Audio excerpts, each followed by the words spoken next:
አስደንጋጭ ዜና ከወደ ግብጽ እንግዲህ ህዝቡ እንዳለ ተደነጋግጧል። እንዳለ ፍርድ ቤት ቀርቧል። ሴት ወንዱ እየተቀወጠ ነው። እውነት ለመናገር ወላሂ በጣም ያሳዝናል። አላህ የስራዋን ይስጣት። ልጆቹ እንዴት እንደሚያማምሩ እያቸው ማለት ነው። እንደምታቸው ከዚህ ላይ 6 ልጆችና አንድ አባት ይታየናል ማለት ነው። አላህ ይረህማቸው፣ አላህ ይዘንላቸው። እንግዲህ ሁሎቹም ወደ አሄራ ሂደዋል ማለት ነው። የሄዱበትን መንገድ ደግሞ ልንገራቸው። ይሄ ሰውዬ ይቺ ለብቻ በክብ ያስቀመጥኳት ሴት ጋራ ማለት ነው። እነዚህኞቹ ልጆቹ ናቸው። ከነዚህ ልጆች እናት ጋር እያለ ማለት ነው። ገበሬ ነው፣ ገጠር አካባቢ ነው የሚሰራ ተብሏል። ሰውየውና ግብጻዊ ነው። እና ያችኛዋ ሴት ማለት ነው ያያታል። ሲያያት ከሷ ፍቅር ይዘውና ላግባሽ ሲላት እሽን የማግባት ከፈለክ የልጆችን እናት ፍታና አግባኝ አለችው አሉ ማለት ነው። ከዚያም እሱም ደግሞ ያው ፍቅር ስለያዘው ይሻልና እነዚህን የመሰሉ ወርቅ ልጆች የወለደችለትን ሚስቱን ፈታና ያችን የሰይጣን ቆራጭ አገባት ማለት ነው። ስትታይ እንኳን እንዴት እንደምታስጠላ ፈርት ብላና ፈር ያስበላትና ከዛ በኋላ እቺ ዲቃላ እሷም ወልዳለ መሰል እንዳያችሁት ለእነዚህን የመሰሉ ልጆች ገላ የእሷ አንድ ዲቃላ ብርቅ ነው ሞቶ ዲቃሏን ታቅፋ ነው ፍርድ ቤት ለፍርድ ቤት የምትዞሩ ማለት ነው። ምን አይነት ጨካኝ እንዲ ባትወልድ ኑሮ ስላልወለደች ነው ይባል ነበረ። የእሷ አንዱ ጩጩ ላይ ከነዚህ ልጆች በልጦ እንዳያቸዋት የግብጽ ፖሊስም እንግዲህ አረ ብዙ ነገር እየተባበራት አይቻለሁ። መጀመሪያ ልንገራችሁ፣ ብዙዎቻችሁ በእርግጠኝነት ሰምታችሁት ይሆናል። ከዛ ይሄ ሰውዬ የነዚህ የልጆቹን እናት ፈታና ያችን ሰይጣን አገባት ማለት ነው። ካገባት በኋላም እየተመላለሰ ልጆቹና ሚስቱን ይጠይቅ ነበረ። በመጨረሻ የልጆቹ እናት ታሳዝነውና ይመልሳታል ማለት ነው። ከዛ ከመለሳት በኋላ ያው አንዳንድ ጊዜ የሚያስፈልጉ ነገሮችን እየወሰደ ያደርስላታል ምናምን። ከዛ ይች ሰይጣን ቀይጣላ ደግሞ አንድ ቀን እኔ ልውሰድላቸው ምግብ አንተ አትርትልና እሺ ይላል። እሱ ደግሞ እውነት መስሎት ከዛ በኋላ ያው የገጠር ሰው ስለሆነ ፍራፍሬዎችን አትክልቶችን ምናምን ከማሰው ቆርጣ እድሜዋ ቁርጥ ይበልና መቆረጡ እንኳን አይቀርም። ከዛ በኋላ ደግሞ ያው እንግዲህ የአረቦች ምግብ ነው ቂጣ ማለት ነው። ትጋግርና ከቂጣ ጋራ አብራ ያንን ፍራፍሬ ትወስድላቸዋለች ማለት ነው። ለልጆቹ እናት ወስዳ ትሰጣቸዋለች ማለት ነው። ከዛ የልጆቹ እናት ብዙ ጊዜ ሸክ ያድርባታል። እሱም ምንድነው የሆነ ሲህር ታደርግብኛለች ስለምትቀና አትወደኝም ምናምን እያልኩ ፈራ ነበር ስትል ነበር ብላ ተናግራለች ማለት ነው። ከዛ ያቺ ሁለተኛ ሚስቱ የወሰደችው ምግብ ያቺ እናት ለልጆቿ ታበላቸዋለች ማለት ነው። ካበላቻቸው በኋላ ከስር የምታያቸው 3ቱ ህጻናቶች በጣም ይታመሙና ሐኪም ቤት ይገባሉ። ሐኪም ቤት ቢገቡም መትረፍ አልቻሉም፣ ወዲያውኑ ሞቱ ማለት ነው። ከዚያ ቀጥሎም ደግሞ ከላይ ከአባትየው ጎን ያሉት 3ቱ ትልልቆች ደግሞ እነሱም በጠና ይታመሙና አሁንም ደግሞ ሕክምና ይገባሉ። እዛ ሕክምና ቢገቡ መትረፍ አልቻሉም፣ እነሱም ሞቱ ማለት ነው። በመጨረሻም ደግሞ አባትየው በጠና ታመመ፣ እሱም አልቀረለትምና ሞተ ማለት ነው። አላህ ይረህማቸው፣ አላህ ይዘንላቸው። ወላሂ ለቤተሰቦቻቸውም አላህ ሶብሩን ይስጣቸው። እናት አባቶቹ በጣም ሽማግሌዎች ናቸው፣ አልቻሉም።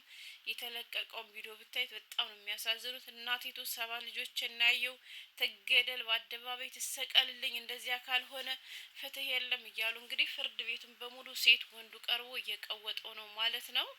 እና ውድ ቤተሰቦች በምን እንደሞቱ ወዲያውን አልታወቀም ነበረ። እና ያቺ የመጀመሪያ ሚስቱ ወይንም የልጆቹ እናት ያንን የተላከው ምግብ አልበላችም ነበር። ለምንድን ነው ያልበላችው? ሲህር ታደርግብኛለች ብላ ስለምትፈራ እሷ የምትሰራውን ነገር አትበላም ነበር ማለት ነው። እና እሷ ሳትበላ ለልጆቿና ለባሏ ነበር ያበላቻቸው። እነሱ እንግዲህ ያንን ምግብ በልተው ነው የሞቱት ማለት ነው። ያንን ምግብ ከበሉ በኋላ ነው የሞቱት። ግን በምን እንደሞቱ ስላልታወቀ ከዛ በኋላ ነው ማጣራት የጀመረ። እንዲሁም ሚስቲቱ ላይ ነበረ መጀመሪያ ፖሊሶች ምናምን እንትን ያሉት ከልጆቹ እናት ላይ ማለት ነው። ሌሎች ሙተው እንዴት እሷ ተረፈች በሚል ከዛ በኋላ እሷ ያው እሷን በልታ ሙታ ቢሆን ኑሮ የልጆቹ ገዳይ ራሱ ምን እንደሆነ ላይታወቅላቸው ይችል ነበረ። ከዛ እናቲቷም እኔ አልሰራሁም ምግብ ትናንትና ከሷ የመጣውን ምግብ ነበረ ለልጆችም ለባሌም የሰጧቸው ምናምን ትላለች። ከዛ ከተቀበሩ በኋላ እንደገና ወጥተው የአስክሬን ምርመራ ይደረግላቸዋል ማለት ነው። እና ምርመራ ሲደረግ እንደተመረዘ ወይንም የተመረዘ ምግብ እንደበሉ እንትን ይላል ማለት ነው ይገኛል። ከዛ በኋላ ወደ ሁለተኛ ሚስቱ መኖሪያ ቤት ፖሊሶች ያመራሉ። ከዛ እንደዚህ አድርገሽ ቂጣ ጋግረሽ ምናምን ምግብ ወስደሽ ከነሱ አድርሰሻል ወይ ተብላ ስትጠየቅ አሁን ወስጃለሁ የሚል ምላሽ ሰጠች ማለት ነው። ከዛ በኋላ ሰውየው ገበሬ ነው ብያቸዋለሁ እንዳልኳችሁ። ቤቱ መፈተሽ ተጀመረ። ቤቱ ሲፈተሽ ከዛ እንግዲህ የገጠር ልጆች የሆነ ብዙዎቻችን እናውቃለን። አንዳንዴ የአረም መድኃኒት፣ አንዳንዴ ደግሞ የነቀዝ መድኃኒት የሚባሉ የተለያዩ የመድኃኒት አይነቶች አሉ አይደለ? ከዛ ምን ታደርጋ እና ፖሊሶች ሲፈትሹ ምን አገኙ? ገበሬው ለነዚህ ለእህሉ እንዳይበላሽበት የሚጠቀማቸው ኬሚካሎች ቤት ውስጥ አሉ ማለት ነው፣ በትልቅ የጀሪካ ተደርጎ። ከዛ በኋላ ፖሊሶች ያንን ነገር አገኙት ማለት ነው። እሱን ካገኙት በኋላ ከልጆቹ አስክሬን ላይ ከተገኘው ነገር ጋር ሲመሳሰል አዎ ተመሳሳይ መርዝ ነው ማለት ነው። ከዛ በኋላም ሴትዋ ስትጠየቅ ሁለተኛ ሚስቱ ማለት ነው ከሊጡ ጋር ወይንም ደግሞ ከቂጣው ጋር አብክቼ አብሬ ሰጥቻችኋለሁ ብላ ተናገረች ማለት ነው። እንዳያችኋት እሷ ልጇን ታቅፋ በድፍረት ለፍርድ ቤት እየተንቀዋለለች ነው ማለት ነው። ገና የእሷ ልጅ አንድ ፍሬ ጩጭ ነው ማለት ነው። እነዚህ ግን እያቸው የደረሱ ልጆች ናቸው። እነዚህ ልጆች ለማሳደግ እናት አባት ስንት ዋጋ ከፍለዋልና አላህ የስራዋን ይስጣትና እንደዚህ አድርጋ በአጭር አስቀራቻቸው ማለት ነው።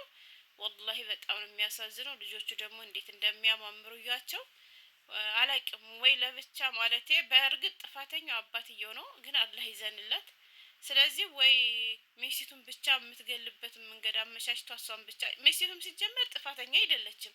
እንዲሁም የትኛይቱ ሚስቱ ነበረች በእሷ ላይ መነሳት የነበረባት። ግን አንዳንዴ ምን ታረጉታላችሁ፣ በኋላ የመጣ አይናወጣ ይባላል የአገሬ ልጆች።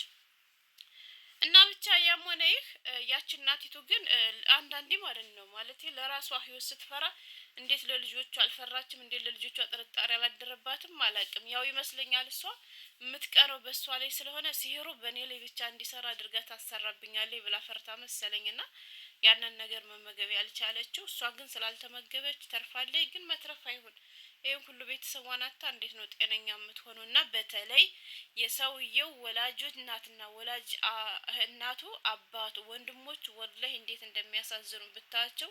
ትሰቀልልን 7 ልጆች እናያጠሁ እያለች አባትየው ሽማግሌ ነው፣ እንዴት እንደሚያሳዝኑ ፍይ እንዳለ አሁን ሶሻል ሚዲያው ብታይ ተጥለቅልቋል። ምን የግብጾች ብቻ ሳይሆን ሁሉም የአረቦች ሚዲያ ራሱ እየተቀባበሉ ይገኛል። እና አላህ እንደዚህ ካለ ከክፉ ሰው አጣልፋቸው የሀገሬ ልጆች እና ዱአ አድርጉላቸው፣ አላህ ይዘንላቸው። ወላሂ በጣም ነው ያሳዝኛቸው ሲያምሩ፣ እንዴት እንደሚያምሩ ማለት ነው። አይ እንዶ ክፉ ሰው ክፉ ነው። አላህ እጇን ይስጣት። እኔም ይኸውላችሁ ዛሬ ደብሮኛል። ቪዲዮንም ተኝቼን የሰራው ስራ የሚባልም አልገባውም፣ አስጠልቶኛል። እስኪ ማርሽ በሉኝ።